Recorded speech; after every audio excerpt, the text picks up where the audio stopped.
बिस्मिल्लाहिर्रहमानिर्रहीम, अस्सलाम वालेकुम नाज़रीन, आप स्पेशल रिपोर्ट देख रहे हैं और स्पेशल रिपोर्ट का आज का शुमारा लेकर मैं आपका मेज़बान सईद रूफ आपकी खिदमत में हाजिर। नाज़रीन, स्पेशल रिपोर्ट में सबसे पहले हम बड़ी खबर पे बात करते हैं।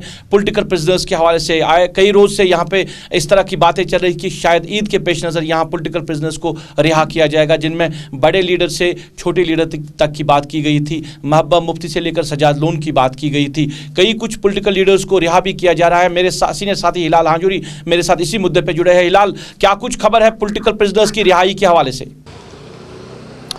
जी बिल्कुल, अभी तक 35 लोगों की लिस्ट जो बनी हुई थी, जो गवर्नमेंट के पास था, एडमिनिस्ट्रेशन के पास था, जिनकी रिहाई के हवाले से गौर व किया जा रहा था। बिला आखिर सज्जाद गनी लोग जो कि पीपल्स कॉन्फ्रेंस के चेयरमैन हैं और उनकी रिहाई मुमकिन हो गई है। और आज ही अभी कुछ वक्त पहले उन्होंने ट्वीट भी किया और उन्होंने कहा कि सिर्फ 5 दिन पहले, एक साल में 5 दिन कम के वक्त के बाद ही उन्हें अब रिलीज़ किया जा चुका है। ताहम उन्होंने ये भी कहा कि ये 1 साल एक बड़ा तजुर्बा उनके पास है और एक खासा तजुर्बा उन्होंने किया, लेकिन उन्होंने ये भी कहा कि जब वो बाज़ाब्ता तौर पर अब घर से रिहा हो जाएंगी तो उसके बाद एक बड़ा एक्सपीरियंस शेयर करने का उन्हें मौका मिल जाएगा। यानी कि बहुत कुछ उन्होंने इस दौरान देखा है जिससे वो अब आवाम के सामने भी रखेंगे। लेकिन अब वो आवाम के सामने क्या रखेंगे वो देखने वाली बात होगी कि आज तक जो 1 साल गुजरा है इस दौरान क्या कुछ हुआ। क्या गवर्नमेंट ने उनको अप्रोच किया कहीं किसी चीज़ पर बैंड होने के लिए, या कुछ और उन्हें कुछ तजवीज़ दी गई, या उन्हें कुछ मौके फराहम किए गए। तो उन चीज़ों को लेकर अब जो है सज्जाद गनी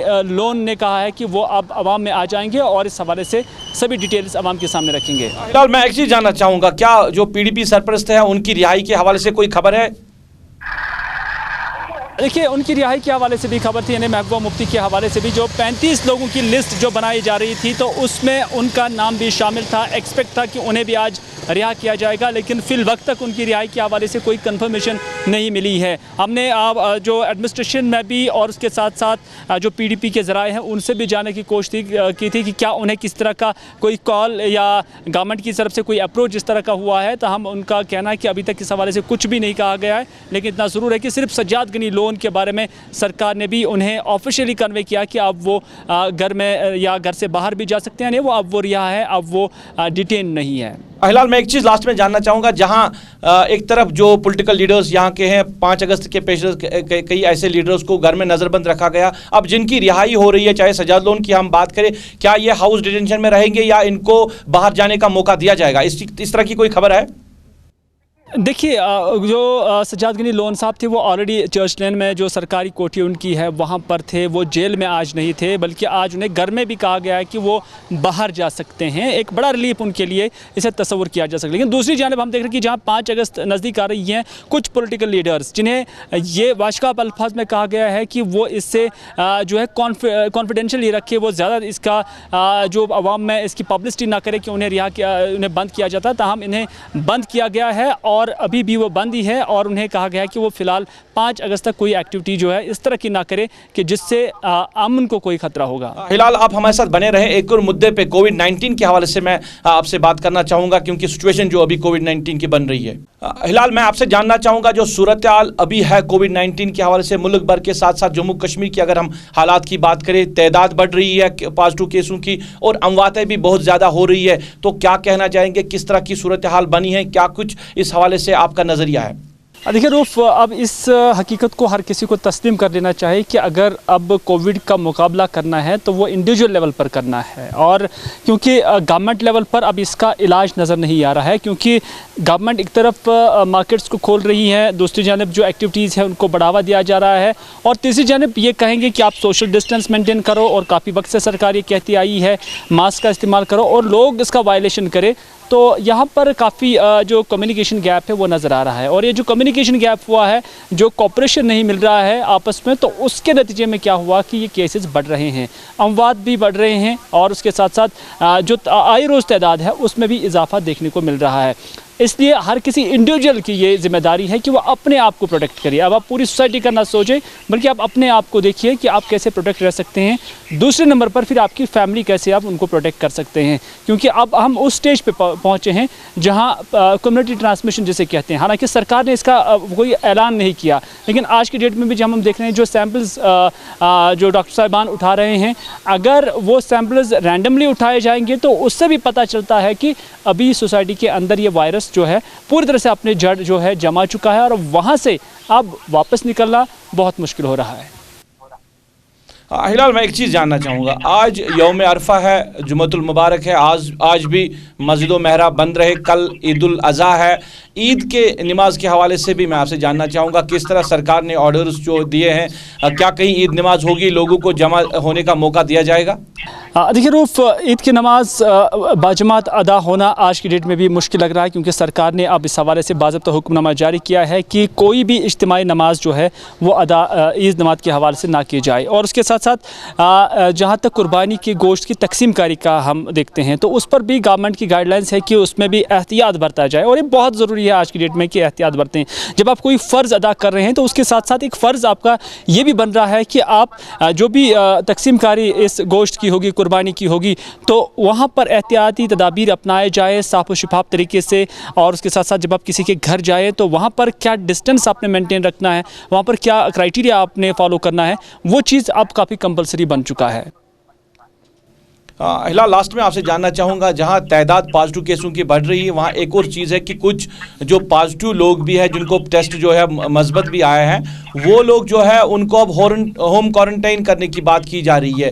तो क्या SOPs होगी होम क्वारंटाइन के लिए, किस तरह वहाँ पे SOPs को फॉलो किया जाएगा? क्या कोई सरकार की तरफ से वहाँ पे कोई देखरेख करने वाला रहेगा, या घर वालों को या उस बीमार को खुद ही एहतियात करना है? देखिए, अगरचे इसके लिए ये सही तरीक़ाकार नहीं है, लेकिन अब सरकार की भी ये मजबूरी बन चुकी है। आप देखिए, हॉस्पिटल के सभी हॉस्पिटल भरे पड़े हैं, अभी उनको आप वहाँ पर एकोमोडेट नहीं कर पाते हैं, क्योंकि अब तादाद इस कदर बढ़ गई हैं कि अब डॉक्टर साहिबान जितना आपको इलाज कर सकते थे वहाँ उनको इलाज नहीं किया जाएगा। अब गवर्नमेंट की प्रायोरिटी है कि जो लोग सिम्टोमेटिक हैं, इनमें जिनमें अलामात है, किसी में बुखार है, खांसी है, या छाती में प्रॉब्लम है, कोई और प्रॉब्लम है, तो उन्हीं लोगों को अब प्रायोरिटी दी गई है, जो हम बहुत पहले से कह रहे थे कि फिर अस्पतालों में जगह कम पड़ेगी, क्योंकि लोगों ने जो वायलेशन की है, इस वजह से अब सरकार की भी ये मजबूरी बन गई है। और थोड़ा सा जो एसिम्प्टोमेटिक है, जिन्हें कुछ एनर्जी है या उसके साथ साथ जिन्हें इम्यूनिटी है, वो घर में भी इसका मुकाबला कर सकते हैं, क्योंकि इसके लिए कोई पर्टिकुलर दवाई नहीं है। अगर बुखार है तो उसके लिए बुखार की दवाई दी जाती है, छाती में प्रॉब्लम है तो वैसे ही दवाई दी जाती है। तो इस वजह से अब नई गाइडलाइंस जो बनी है गवर्नमेंट की, वो पूरे इंडिया के अंदर यही है कि जो एसिम्प्टोमेटिक होंगे वो घर में ही रहे, क्वारंटीन रहे, एहतियात बरतें, ताकि बाकी जो घर के अंदर अफराद हैं उन तक ये वायरस ना पहुँचे। चलिए हिलाल, बात करने के लिए बहुत बहुत शुक्रिया। नाज़रीन, हमारे सीनियर साथी हिलाल हांजुरी बात कर रहे थे कोविड-19 की सिचुएशन के हवाले से। अमवातों में इजाफा हो रहा है, पॉजिटिव केसों की तादाद भी दिन ब दिन बढ़ती जा रही है। अगर हम जम्मू कश्मीर की बात करें, लोगों को किस तरह एहतियात बरतने की ज़रूरत है, किस तरह SOPs को फॉलो करने की ज़रूरत है। ईद उल अज़हा के हवाले से भी सरकार ने SOPs को बनाया है, उन SOPs को फॉलो करना ज़रूरी है। अगर हम कुर्बानी की बात करें, क्योंकि अगर ईद नमाज की बात करें तो उस पर मुकम्मल पाबंदी सरकार ने लगाई है। नाज़रीन, आप स्पेशल रिपोर्ट देख रहे हैं। उस स्पेशल रिपोर्ट पे अब हम बात करेंगे अनलॉक के हवाले से, लॉकडाउन के हवाले से। कहीं हमने अनलॉक देखा और कहीं लॉकडाउन भी देखा। शहर श्रीनगर की बात करें, यहाँ पे अनलॉक है और शहर श्रीनगर में लोग मसरूफ़ थे ख़रीद फ़रोख्त के हवाले से, ईद उल अज़हा की तैयारियों के हवाले से। और अगर डिस्ट्रिक्स की हम बात करें, अजला की बात करें, बारामूला की बात करें, अनंतनाग की बात करें, बडगाम की बात करें, वहाँ पर लॉकडाउन लगाया है और एडमिनिस्ट्रेशन ने स्ट्रिक्टली लोगों को कहा कि वो लॉकडाउन को फॉलो करें। ज़िला बारामूला में जिस तरह डिस्ट्रिक्ट डेवलपमेंट कमिश्नर बारामूला ने लोगों से कहा कि वो किस तरह का एहतियात करें लॉकडाउन के हवाले से, और कल ईद उल अज़हा में किस तरह की पाबंदियां ज़िला बारामूला में रहेगी। हमारे साथी इरशाद अहमद ने बात की डिस्ट्रिक्ट डेवलपमेंट कमिश्नर बारामूला से। आए आपकी नज़र करते हैं। कल जो है ईद का दिन है, तक हमारा लॉकडाउन जो है में रिलैक्सेशंस हमने दी थी, इसका हम आगे रिव्यू कर रहे हैं।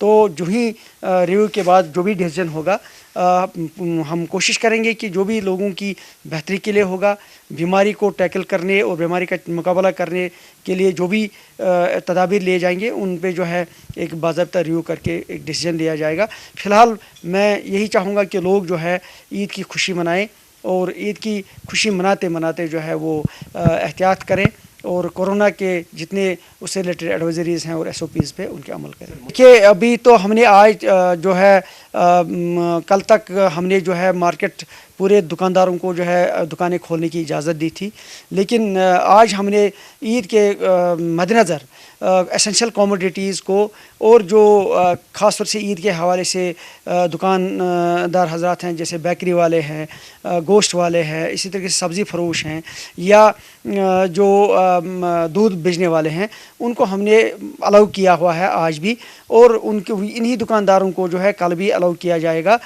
लेकिन बाकी दुकानें फ़िलहाल अभी जब तक रिव्यू नहीं होता तब तक बाकी दुकानें जो है बंद रहेंगी। चलिए नाज़रीन, ज़रा बारामूला में किस तरह की एहतियात होगा, किस तरह का लॉकडाउन रहेगा और लोगों को किस तरह SOPs को फॉलो करने की ज़रूरत होगी, ईद उल अज़हा के हवाले से ज़िला बारामूला के जो तरक्याती कमिश्नर उन्होंने बात की। नाज़रीन, आप स्पेशल रिपोर्ट देख रहे हैं और स्पेशल रिपोर्ट में अब हम बात करेंगे ज़िला अनंतनाग के हवाले से, क्योंकि लॉकडाउन की सिचुएशन कल पूरी जो वादी में रहेगी, जम्मू कश्मीर में रहेगी। अनंतनाग में अगर बात करें तो आज से ही लॉकडाउन वहाँ पर लगा दिया गया है और लोगों से कहा गया कि वो घरों में बैठे और एहतियात बरते। और ईद उल अज़हा के हवाले से वहाँ पे भी एडमिनिस्ट्रेशन ने पूरी तरह जो की है तफसीलात कलेक्ट की है कि किस तरह लोगों को कहा जा रहा है कि वो घरों में बैठे। कुर्बानी के हवाले से किस तरह तदाबीर उठाने की ज़रूरत है, क्योंकि ईद उल अज़हा की नमाज पे अनंतनाग में भी पाबंदी रहेगी। तो हमारे साथी फ़िदा हुसैन ने डिस्ट्रिक्ट डेवलपमेंट कमिश्नर अनंतनाग से बात की। ईद उल अज़हा में किस तरह की जो तैयारियाँ की गई है, किस तरह का लॉकडाउन रहेगा, क्या कुर्बानी के हवाले से जो लोग घरों से बाहर जाएंगे उनको अलाउ किया जाएगा। मुकम्मल तौर बात की हमारे साथी फ़िदा हुसैन ने, आए आपकी नज़र करते हैं। कल जो 4 बजे शाम तक लॉकडाउन में रिलैक्सेशन दे दी थी, फिर हमने थोड़ा एक्सटेंड कर दिया था फॉर 2 आवर्स, और आज की डेट से उसके बाद से कल शाम से रादर हम लोग अभी लॉकडाउन हमने इम्पोज कर दिया टिल फर्दर ऑर्डर्स, और ये लॉकडाउन अभी कंटिन्यू रहेगा। आगे जाके हम सिचुएशन को एसेस करेंगे आफ्टर ईद, कैसे सिचुएशन रहती है, किस तरह से डिजीज़ का प्रोग्रेशन भी रहता है, उस हवाले से फिर then will take a further decision after assessing the things with health department and other line departments. देखिए, बहुत अच्छा लगता है कि जब लोगों के अंदर ये सेंसिटाइजेशन आ जाती है, ये अवेयरनेस आ जाती है कि उन्होंने अपने सेहत का भी ख्याल रखना है, साथ में जो अपनी सोसाइटी में जो आसपास की उनके जो पड़ोस है उसका भी ख्याल रखना है। और अगर कहीं पर वो जाते हैं, मार्केट्स में जाते हैं, एसेंशियल गुड्स लेने के लिए जाते हैं, तो उस टाइम भी वो पूरी प्रिकॉशंस लेके जाते हैं। लेकिन फिर भी मेरा सबसे ये अपील रहेगी, क्योंकि ये बड़ा दिन है, ईद का मौका है, लोग खुसूसन इस पे मिलने जाते हैं, कुर्बान का मीट बांटने जाते हैं, तो इन सब चीज़ों को अवॉइड करें। अपने ही जो अपने एरियाज़ में, अपने ही घरों में ज़्यादातर अपना टाइम बिताएं। नाज़रीन, आप स्पेशल रिपोर्ट देख रहे हैं और स्पेशल रिपोर्ट में अब हम बात करेंगे ईद उल अज़हा के हवाले से, ईद कुर्बान के हवाले से। अगर शहर श्रीनगर की हम बात करें या पूरी वादी की बात करें तो उसके तरह की गहमा गहमी नहीं देखने को मिली है। अगर हम मंडियों की बात करें, ज़्यादा मंडियाँ नहीं लगाई गई थी। ईदगाह में थोड़ी मंडी हमने देखा कि वहाँ पर कुछ लोग जा रहे थे कुर्बानी के हवाले से, और शहर श्रीनगर के कुछ ऐसे इलाके हैं जहाँ पर जो कुर्बानी के जानवर हैं वो रखे गए थे। मगर इसमें एक चीज़ है, जहाँ हम कुर्बानी के जानवर को लेने की बात कर रहे हैं, उनको खरीद फरोख्त के हवाले से बात कर रहे हैं, वहाँ सरकार ने निरखनामे मुकर्रर किए हैं, मगर सरकारी निरखनामों को कहीं पे इम्प्लीमेंट नहीं किया जा रहा है। और जो रेट, मनपसंद रेट जो है वो लगाई जा रही है जानवरों के हवाले से, कुर्बानी जानवरों के हवाले से। मेरे साथी इरफान फाजिल ने इस पूरे मामले पे बात की, लोगों से बात की, और इस पूरे मामले पे एक डिटेल में उन्होंने रिपोर्ट बनाई है। आए आपकी नज़र करते हैं। बकरा बेट तो अच्छे दिख रहे हैं, बट यहाँ पर रेट बहुत ज़्यादा है।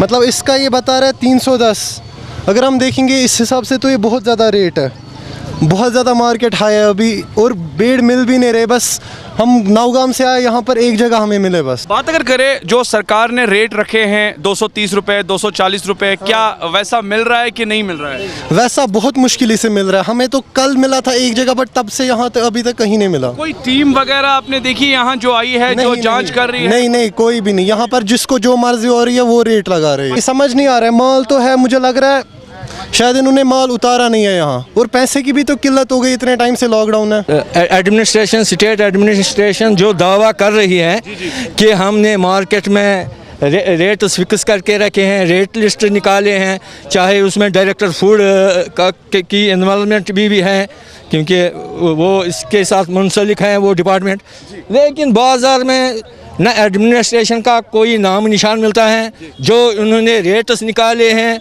उन रेट्स पर कहीं नहीं खरीदा जाता है। ड्यू टू कोरोना और जो ये आर्टिकल 370 से जो यहाँ के हालात ख़राब हो चुके हैं, जो बेरोज़गारी हुई है, उसकी वजह से 20-25% लोग कर रहे हैं। ये बताइए, अभी इस ईद पर अगर बात करें SOP गाइडलाइंस या मास सोशल डिस्टेंसिंग या साफ़ सफाई का ख्याल रखना है, किस हद तक आपको लग रहा है कि मार्केट में, मंडी में ये सारी चीज़ें हैं कि नहीं हैं?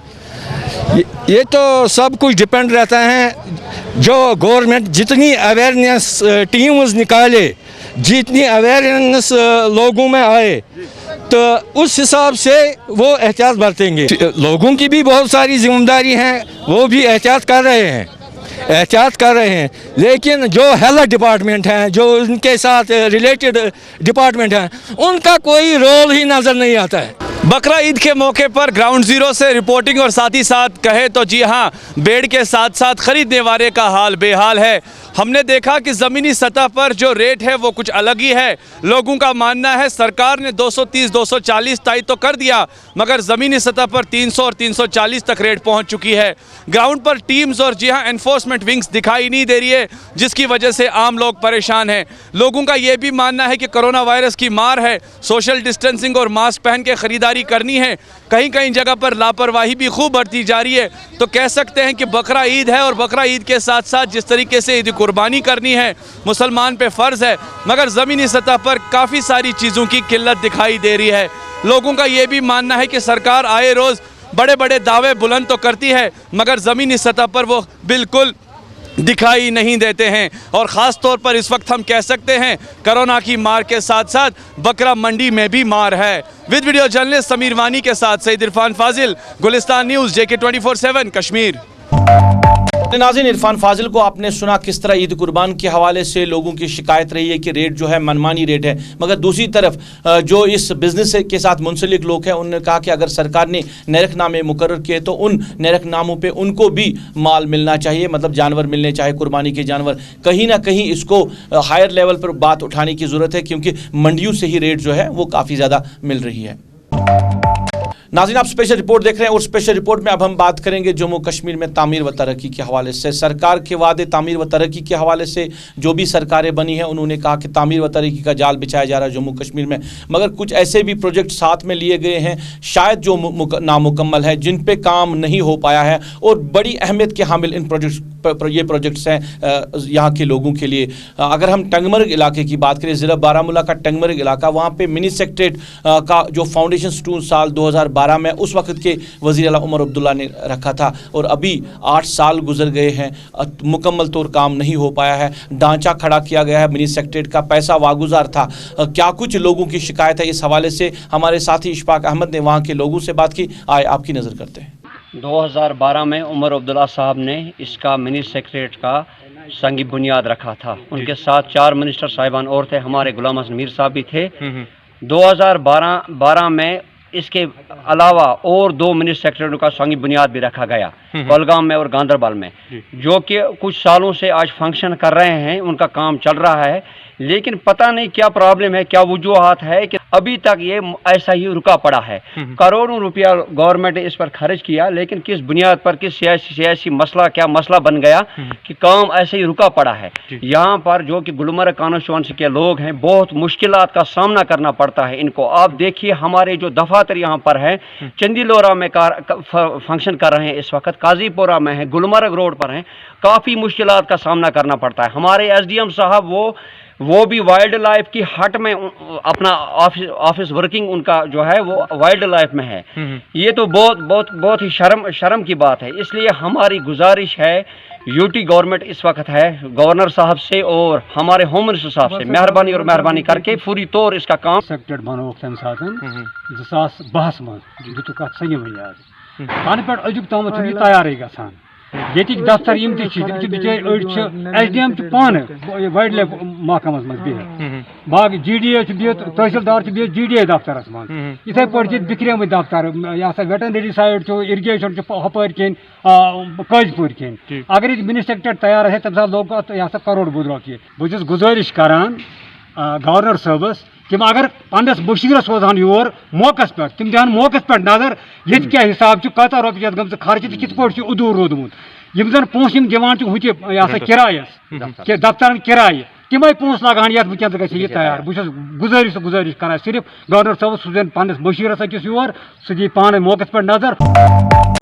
चलिए नाज़रीन, टंगमर्ग इलाके के लोगों की शिकायत, मिनी सेक्रेटेरिएट को बनना था, लोगों को वादा भी दिया गया था, पैसा वागुजार किया, फाउंडेशन स्टोन रखी गई है, कुछ काम हुआ भी इस प्रोजेक्ट पे। उसके बाद 8 साल हो गए, 8 साल में इस पे काम नहीं हो पाया है, जो प्रोजेक्ट है वो नामुकम्मल है। लोगों ने फरियाद लगाई, सरकारों पे इल्ज़ाम लगाया, जहाँ कोई ज़रूरत की चीज़ होती है उसको मुकम्मल करना सरकार की प्रायोरिटी होनी चाहिए। मगर यहाँ जम्मू कश्मीर की अगर हम तामीर व तरक्की का हाल देखें तो ऐसा ही हाल है, जहाँ हम अस्पतालों की बात करें या मिनी सेक्रेटेरिएट जैसे प्रोजेक्टों की बात करें या जो जल जीवन महकमे से मुंसलिक जो भी बड़े प्रोजेक्ट्स हैं उनकी बात करें, उनको पाई तकमील नहीं पहुंचाया जाता है, जिनकी वजह से लोगों को काफ़ी ज़्यादा मुश्किलात होती है। नाज़रीन, आप स्पेशल रिपोर्ट देख रहे हैं और स्पेशल रिपोर्ट में अब हम बात करेंगे जम्मू कश्मीर में तामीर व तरक्की के हवाले से, यहाँ पे कंस्ट्रक्शन के हवाले से, क्योंकि आए रोज़ यहाँ पे खबरें आती रहती है कि यहाँ पे इलीगल कंस्ट्रक्शन जम्मू कश्मीर में ज़्यादा हो रही है। खासकर अगर हम कश्मीर की बात करें, चाहे सरकारी ज़मीन हो चाहे वेटलैंड हो, यहाँ की अगर वेटलैंड की हम बात करें तो पूरी तरह ऑक्यूपाई हो चुकी है वेटलैंड, और जो सरकारी ज़मीन है उसका भी कहीं पर अब जो निशान है वो दिख नहीं रहा है, क्योंकि वो इतनी ज़्यादा कंस्ट्रक्शन यहाँ पर इलीगल हुई है जिसमें शायद सरकार जो है वो इजाज़त नहीं दे रही है। अगर हम श्रीनगर म्युनिसिपल कॉर्पोरेशन की बात करें तो आए रोज़ म्युनिसिपल कॉर्पोरेशन के हवाले से शिकायत रहती है कि वहाँ पे करप्शन हो रहा है और करप्शन की वजह से इलीगल जो कंस्ट्रक्शन है वो ज़्यादा हो रही है। मतलब म्युनिसिपल कॉर्पोरेशन के जो आला हुकाम है वो परमिशन दे रहे हैं लोगों को कंस्ट्रक्शन करने के हवाले से। जो अभी म्युनिसिपल कॉर्पोरेशन के जो कमिश्नर है अभी गजनफर अली, उन्होंने हालिया दिनों में मीडिया के सामने कहा था कि जो भी यहाँ पे इलीगल कंस्ट्रक्शन हुई है उनके खिलाफ कार्रवाई की जाएगी, क्योंकि शिकायत बार बार डिपार्टमेंट को आती रही है कि इस हवाले से आए रोज़ शहर श्रीनगर की बात करें या मुख्तलिफ एरियाज़ की बात करें तो कंस्ट्रक्शन होती रहती है। कमिश्नर ने जो ही स्टेटमेंट दिया उसके बाद डिपार्टमेंट ने कार्रवाई शुरू की और जवाहिर नगर में आज जो SMC के एहलकार है उन्होंने कमिश्नर जो श्रीनगर म्युनिसिपल कॉर्पोरेशन है उनकी हिदायत पे एक अंडर कंस्ट्रक्शन शॉपिंग मॉल को सील कर दिया है। वहाँ लोगों ने इस हवाले से शिकायत की थी। क्या कुछ कहना है लोगों का, क्या कुछ कहना है कंसर्न जो ऑफिसर है म्युनिसिपल कॉर्पोरेशन श्रीनगर का, आइए आपकी नज़र करते हैं। बेसिकली जो ये बिल्डिंग है इसको परमिशन था, इसको जून में परमिशन इशू हो गया था, ये से बेसमेंट, ग्राउंड और 4 फ्लोर्स, और उसके बाद इसको अक्टूबर में नया परमिशन हो गया है एक्स्ट्रा फ्लोर।